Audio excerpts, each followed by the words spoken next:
అందరికీ నమస్కారం. ఈరోజు మన స్టూడియోలో ప్రముఖ ఆధ్యాత్మికవేత్త వేదిక్ ఆస్ట్రాలజర్ గోనుగొంట్ల సురేష్ బాబు గారు ఉన్నారు. గురుగారితో మాట్లాడేద్దాం. నమస్కారం గురుగారు. మణికంఠ గారు నమస్కారం అండి. గురుగారు, సెప్టెంబర్ మాసం విశేషంగా మేషరాశి వారి పరిస్థితి ఏ విధంగా ఉండబోతుంది? ఆల్రెడీ ఏళ్ళనాటి చెల్లో ఉన్నారు. సో మరి గ్రహాల అనుకూలత బట్టి ఈ మాసం ఏమన్నా రిలీఫ్ ఉంటుందా? మనకి చంద్రగ్రహణం కావచ్చు, దేవీ నవరాత్రులు, మహాలయ పక్షాలు ఈ నెలలో ఉన్నాయి. సో మరి వీళ్ళ పరిస్థితి ఎలా ఉండబోతుంది? ఎలాంటి జాగ్రత్తలు తీసుకోవాలి? చక్కగా క్వశ్చన్ అడుగుతారండి, నాకు నచ్చింది. అంటే జనాలకి ఏం కావాలి, ఏది ఇంపార్టెంట్. ఒకటి, మేషరాశి వాళ్ళకి ఏళ్ళనాటి శని స్టార్ట్ అయింది. కొంతమందికి ఆల్రెడీ ఇబ్బందులు స్టార్ట్ అయిపోయినాయి. సడన్గా ఫోన్ చేసి లాస్ట్ 2-3 మంత్స్ నుంచి బిజినెస్లో బాగుండటం లేదు, భార్యాభర్తల మధ్య గొడవలు అవుతున్నాయి, లాస్ట్ 2-3 మంత్స్ నుంచి అసలు ఏది ముందుకు వెళ్ళటం లేదు అనేది ఆల్రెడీ స్టార్ట్ అయిపోయింది. అంటే ఏళ్ళనాటి యొక్క శని యొక్క ప్రభావం వీళ్ళ మీద ఆల్రెడీ పడిందని మనం చెప్పుకోవచ్చు. ఆ విషయాన్ని ఈ వచ్చే 1 మంత్ 2 మంత్స్ వీళ్ళకి రిలాక్స్ అవుతుంది. ఎందుకంటే వీళ్ళకి శనికి విపరీత వేద ఉండటంతో శని తను ఇచ్చే బాధల నుంచి స్టాప్ అవుట్ చేస్తాడు. రెండోది, శని వీళ్ళకి రెట్రోగేట్, ఓకే, తిరోగమనంలో ఉండడంతో వీళ్ళకి కొంచెం రిలీఫ్ వస్తుంది. వీళ్ళ మీద అంత ఎక్కువ ప్రభావం ఉండదు అని చెప్పుకోవాలి. మూడో ముఖ్యమైనది, గ్రహణం వీళ్ళకి అనుకూలంగా ఉండబోతుంది. ఇప్పుడు గ్రహణం ఏదైతే ఉందో, సో సూర్యుడు అనుకూలంగా ఉన్నారు. అంటే చాలా గ్రహాలు అనుకూలంగా ఉన్నాయండి. ఒక కుజుడు శుక్రుడు మాత్రం కొంచెం మిక్స్డ్ రిజల్ట్ ఇస్తూ ఉన్నారు. పర్సంటేజ్ వైజ్ అడిగితే మీరు ఒక 70%, 80% వీళ్ళకి బాగుందని చెప్పుకోవాలి. అయితే బేసికల్గా 2 విషయాలు ఇబ్బందులు ఉంటాయి. అదేందో మనం చూద్దాం. వీళ్ళు మనం చేసిన ఉగాది రాశి ఫలాల్లో ఇదే ఛానల్లో ఉంది కాబట్టి ఒక్కసారి ఉగాది రాశి ఫలాల్లో మేషరాశి గురించి మనం డిస్కస్ చేసుకున్నాం. అందులో చాలా రెమెడీస్ ఉన్నాయండి. ఆ రెమెడీస్ ఫాలో అవ్వాల్సిన అవసరం వీళ్ళకి ఎంతైనా ఉందండి. పర్టికులర్గా శని పిప్పలాద స్తోత్రం చాలా సింపుల్. ఉదయం సాయంత్రం ఎవరైతే కంటిన్యూస్గా 7.5 సంవత్సరం చదువుతూ ఉంటారో జీవితంలో వాళ్ళకి శని ఇబ్బందులు ఉండవండి. ఇప్పుడు ఎనీవే ఏళ్ళనాటి శని ఉంది కాబట్టి కరెక్ట్గా స్టార్ట్ అయింది కాబట్టి ఒక చిన్న మంత్రం అండి, చాలా చాలా సింపుల్ మంత్రం. అది చదవాలని చెప్పేసి అందరూ హ్యాపీగా సంతోషంగా ఉండాలని కోరుకుంటూ, అందులోనే మేషరాశి వాళ్ళు ఇంకా హ్యాపీగా సంతోషంగా ఉండాలి. ఎందుకంటే వీళ్ళు సోల్జర్స్ లాంటి వాళ్ళు, సైన్యాధ్యక్షులు లాంటి వాళ్ళు అనమాట. వాళ్ళు బాహుబలి సినిమాలో ప్రభాస్ లాంటి క్యారెక్టర్ అనమాట. వీళ్ళని మనం చెప్పుకోవాలి. వీళ్ళు మిలిటరీ పీపుల్, ఫైటర్స్. మేషరాశి చూసుకుంటే ఇందులో అశ్విని, భరణి, కృతిక 3 నక్షత్రాలు ఉంటాయి. తర్వాత మేషరాశిలో పేరు బలం కనుక చూసుకుంటే వీళ్ళకి చూ, చే, చో, లా, లీ, లూలో ఏ, ఆ అన్న లెటర్ కూడా మనకి ఇందులో ఉంటుంది.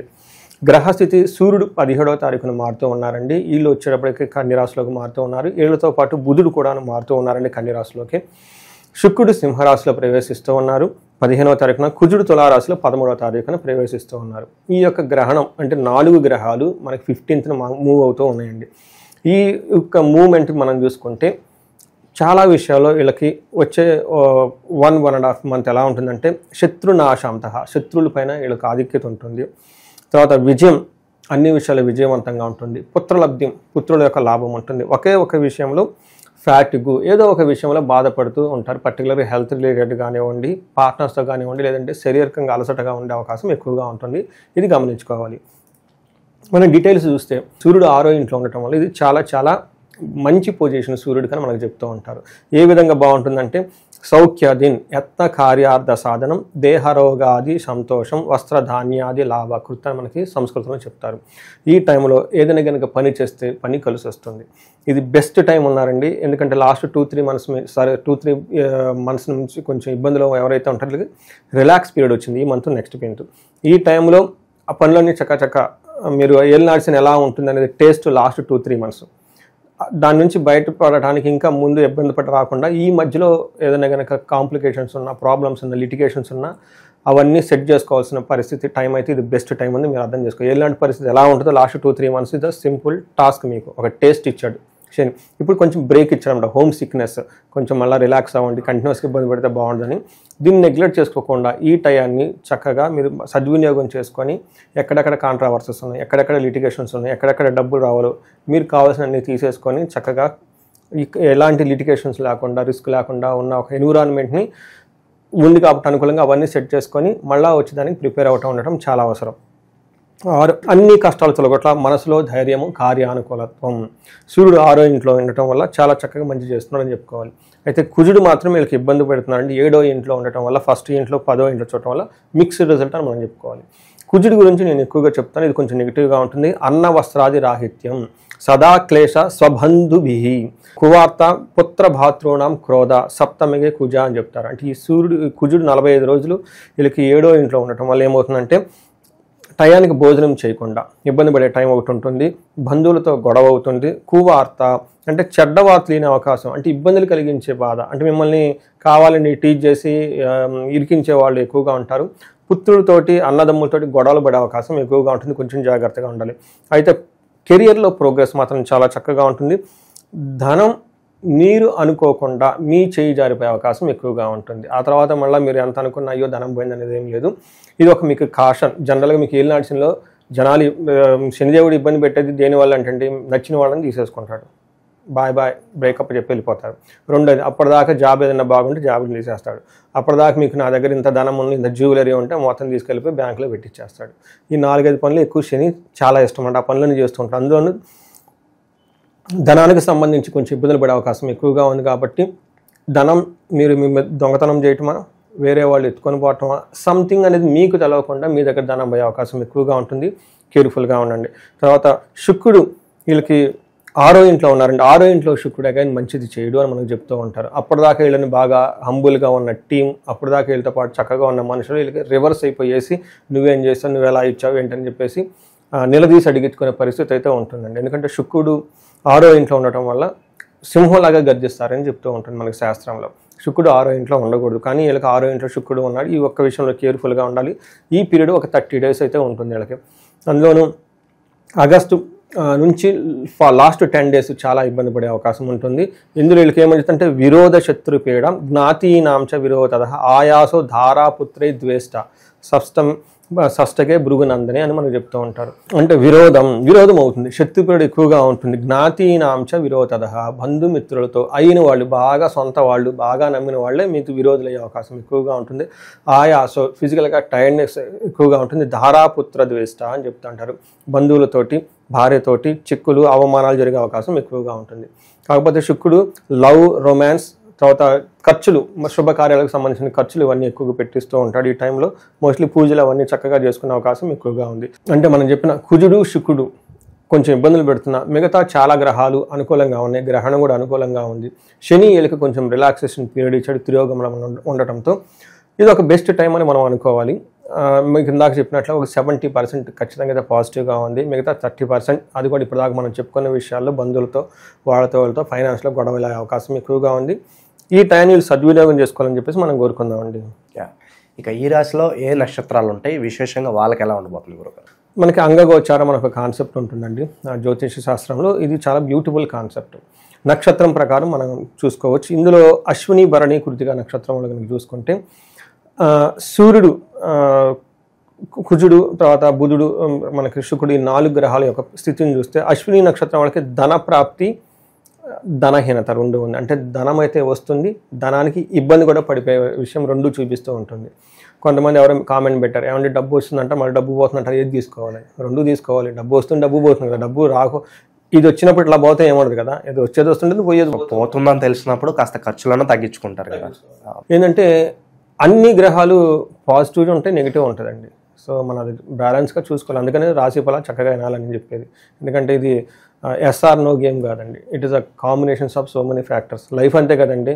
వద్దు అనుకోవడానికి ఏది కుదరదండి. నాకు భార్య వద్దంటే ఊరుకుంటారండి కదా, అబ్బాయి నాకు పిల్లలు వద్దంటే ఊరుకుంటారు. కానీ తర్వాత ఏది వద్దడానికి లేదు. There are so many factors ఉన్నాయి. జ్యోతిష శాస్త్రం కూడా అంతేనండి.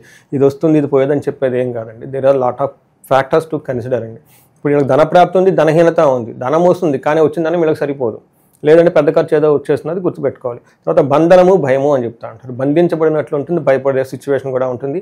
భయపడేది జనరల్గా లేడీస్కి సంబంధించిన విషయం, లేడీస్ అయితే జెంట్స్కి సంబంధించిన విషయం, లేదంటే నగలు, జ్యువెలరీకి సంబంధించిన విషయాల్లో భయపడే సిచ్యువేషన్ ఉంటుంది. బంధించబడినట్లు ఉండే సిచ్యువేషన్ కూడా బేసికల్గా కెరీర్కి సంబంధించి ఎక్కడో ఒక చోట సందిగ్ధత అంటారు. మనకేమంటారు స్టాగ్నేషన్, లేదంటే మనకి ఏం చెప్తారు కన్ఫ్యూజన్ స్థితిలో ఉంటారు. దీనికి ఆస్ట్రాలజర్ని కనుక కనెక్ట్ అయితే చక్కగా వాళ్ళకి క్లారిటీ ఇచ్చి ఎలా ఉంది ఫ్యూచర్లో మనకు చెప్పుకోవచ్చు. అందులో ఇంపార్టెంట్ డెసిషన్ తీసుకునేటప్పుడు వేగ్గా తీసుకోకూడదండి. ఫ్యాక్ట్ బేస్డ్ డెసిషన్ మేకింగ్ అంటారు. ఒకటి వాళ్ళ ఓన్ హిస్టరీ తీసుకోవటం, బ్యాక్గ్రౌండ్ వెరిఫై చేసుకోవటం, 1-2 సార్లు చూసుకోవటం. రెండోది planetary combination, they will also give some clues అండి. ఏమంటే జ్యోతిష శాస్త్రం జ్ఞానం ఉంటే మిగతా ఎన్ని జ్ఞానంలో సంపూర్ణం కాదంట, ఇది ఉంటేనే సంపూర్ణం. అందుకనే వేదాలలో ఏం పెట్టారు, జ్యోతిష్యం పెట్టారు. ఇంత పెద్ద వేదాలన్నీ జ్యోతిష్యం ఎందుకు పెట్టారంటే అది లేకపోతే అది కంప్లీట్ కాదంట. అందుకని మీకు ఎన్ని ప్లానింగ్స్ ఉన్నా జ్యోతిష్యాన్ని యాడ్ అయితేనే దానికి ఒక మెచ్యూరిటీ వస్తే ఒక స్వీట్నెస్ వచ్చింది అని మనకు శాస్త్రాల్లో చెప్పారండి. భరణి వాళ్ళకు కూడా ధనప్రాప్తి, ధనహీనత, బంధనము, భయము. తర్వాత కృతికా నక్షత్రం వాళ్ళకి జయము, ధనప్రాప్తి, ధనహీనత, బంధనము, భయము. అంటే కృతికా నక్షత్రం వాళ్ళకి పాపం కొంచెం ఒక ఫ్యాక్టర్ యాడ్ అయింది, భయము జయము అని చెప్తూ ఉంటారు. సో ఒక రకంగా చూసుకుంటే మనకి ఓవరాల్గా భయపడే సిచ్యువేషన్ అది ఎనివే మెంటల్ ఫ్యాకల్టీ. తర్వాత బంధనం, ప్రాపర్ డెసిషన్ మేకింగ్ తీసుకోవటం, ధనం వస్తుంది, ధనం సరిపోదు, మళ్ళీ ధనం కూడా ఖర్చు అవుతూ ఉంటుంది. కృతికా నక్షత్రం వాళ్ళకి కొంచెం హాని జరిగే అవకాశం ఎక్కువగా ఉంటుంది. ఏదైనా ఇంపార్టెంట్ పని అంటే కొన్ని రోజులు పోస్ట్ పోన్ చేసుకుంటే చాలా బెటర్. ఎందుకంటే పోస్ట్ పోన్మెంట్ మనకు అనుకూలంగా లేనప్పుడు ఏ పని చేయకుండా పేషెన్సీ అంటారు. దానికి మించిన గొప్ప వరం ఒకటి లేదంట. అలానే మనకి హెల్త్ బాగలేనప్పుడు మనకి ఫాస్టింగ్, లంకడం అంటారు, దానికి మించిన ఔషధం ఒకటి లేదంట. అంటే ప్రతిసారి మనం చేయాలని ఆగటం కాదు, కొన్నిసార్లు చేయకుండా ఆగటం కూడాను నేచర్కి మనకి కొత్త ఫ్రెష్ ఎనర్జీ ఇస్తుంది. జ్యోతిష శాస్త్రంలో అందుకనే సహనం ఉండాలని చెప్తారు. ఎందుకంటే ప్రతిసారి దూకుడుగా చేయటం కాదు, కొన్నిసార్లు ఆగండి. ఏదో ఎవరో వచ్చారని పోవటం కాదు, ఆ పోవటంలో ఎడిపోతున్న తర్వాత కదా. సో ఈ ప్రకారం వీళ్ళు కేర్ తీసుకుంటే అంతా బాగుంటుందండి. ఇంకా మరి సెప్టెంబర్ మాసంలో మేషరాశి వాళ్ళకి ఎలాంటి పరిహారాలు, దైవారాధన బాగుంటాయి అంటారు గురుగారు? ఒకటి, వీళ్ళకి మన్యు పాశుపత అభిషేకం చేయించుకోవడం చాలా ఉత్తమం. శని గ్రహానికి జపాలు చేయించుకోవడం చాలా ఇంపార్టెంట్ అండి. అది పెద్ద ఖర్చు కూడా కాదు, వన్ డేలో అయిపోతుంది. ఎందుకంటే ఏలినాటి రాబోతూ ఉంటుంది కాబట్టి ప్రికాషన్గా తీసుకోవటం. మన వీడియోలో ఆల్రెడీ మనకి కొన్ని రెమెడీస్ చేసాం, అది ఖచ్చితంగా చేయాలి. వాటితో పాటు విశేషంగా ఈ టైంలో ధనాన్ని గురించి ఎవరైనా ఇబ్బంది పడుతూ ఉంటే కుబేరు పాశుపత అభిషేకం, మహాలక్ష్మి విశేష హోమం చేయించుకుంటే ధనానికి సంబంధించిన ఎలాంటి ప్రాబ్లమ్స్ అన్నా పోతాయండి. అంటే ఈ రోజుల్లో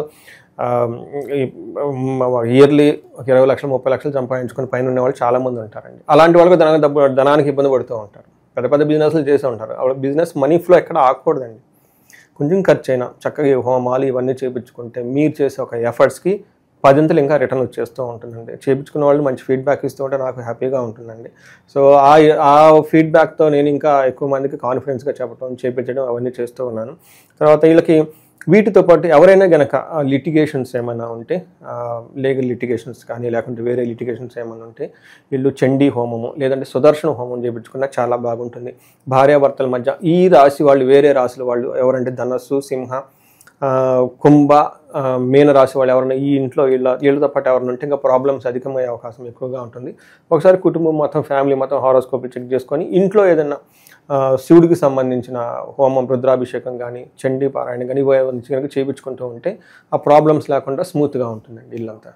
ఓవరాల్గా ఈ సెప్టెంబర్ మాసం మేషరాశి వాళ్ళకి ఏ విధంగా ఉండబోతుందో మీ మాటలో చాలా బాగా వివరించారు. ధన్యవాదాలు. ధన్యవాదాలండి.